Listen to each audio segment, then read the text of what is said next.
السلام علیکم ورحمۃ اللہ وبرکاتہ۔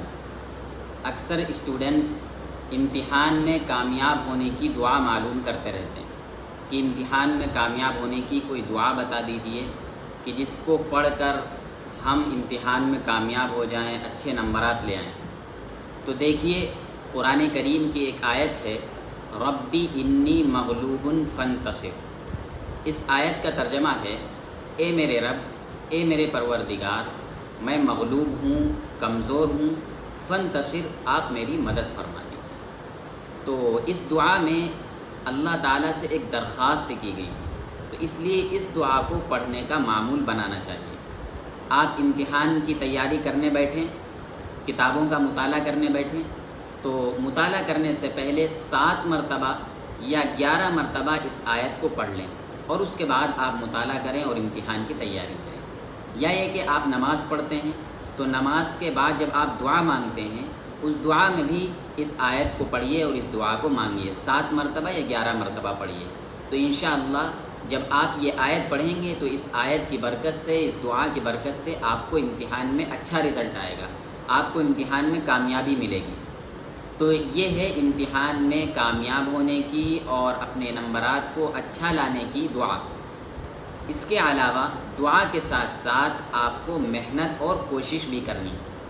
قرآن کریم میں اللہ تعالیٰ فرماتا ہے، وَالَّذِينَ جَاهَدُوا فِينَا لَنَهْدِيَنَّهُمْ سُبُلَنَا، کہ جو لوگ محنت کرتے ہیں، کوشش کرتے ہیں ہمارے راستے میں، تو ہم ان کے لیے راستے کھول دیتے ہیں، اور جو لوگ محنت نہیں کرتے ہیں، کوشش نہیں کرتے ہیں، تو ان کے لیے اللہ تعالیٰ راستے نہیں کھولتا ہے۔ اب ہوتا یہ ہے کہ اکثر اسٹوڈنٹس دعا پر بھروسہ کر کے بیٹھ جاتے ہیں اور امتحان کی تیاری نہیں کرتے ہیں، کتاب کھول کر نہیں دیکھتے، امتحان کی تیاری نہیں کرتے، اور پھر دعا پر بھروسہ کر کے بیٹھ جاتے ہیں۔ تو دیکھیے، دعا پر توکل اور اللہ پر بھروسہ محنت اور کوشش کے بعد کیجیے۔ ایک صحابی اللہ کے رسول صلی اللہ علیہ وسلم کی خدمت میں آئے اور عرض کیا، یا رسول اللہ، میں اونٹ کو باندھ کر بھروسہ کروں یا اونٹ کو چھوڑ کر بھروسہ کروں؟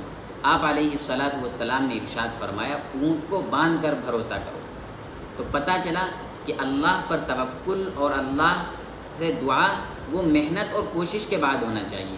ہم محنت بھی کریں، کوشش بھی کریں اور دعا بھی ساتھ میں مانگیں۔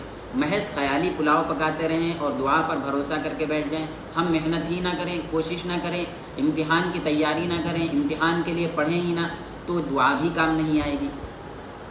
اور آپ محنت کریں، محنت کے بعد اگر پھر بھی آپ کا رزلٹ اچھا نہیں آتا، آپ کو اچھے نمبرات سے کامیابی حاصل نہیں ہوتی، تو آپ اب اللہ پر بھروسہ اللہ کو صبر کریں، کیونکہ اللہ تعالیٰ جب کسی انسان کو اور کسی بندے کو کوئی بلند مقام دینے والا ہوتا ہے، کوئی اچھی پوزیشن دینے والا ہوتا ہے، تو پہلے اس کو ٹھوکریں لگتی، اور پھر ٹھوکریں لگنے کے بعد جب وہ انسان محنت کرتا ہے، کوشش کرتا ہے، تو پھر اللہ تعالیٰ اس کو ایسی جگہ سے کامیابی عطا فرماتا ہے کہ جہاں سے اس کو گمان بھی نہیں ہوتا ہے۔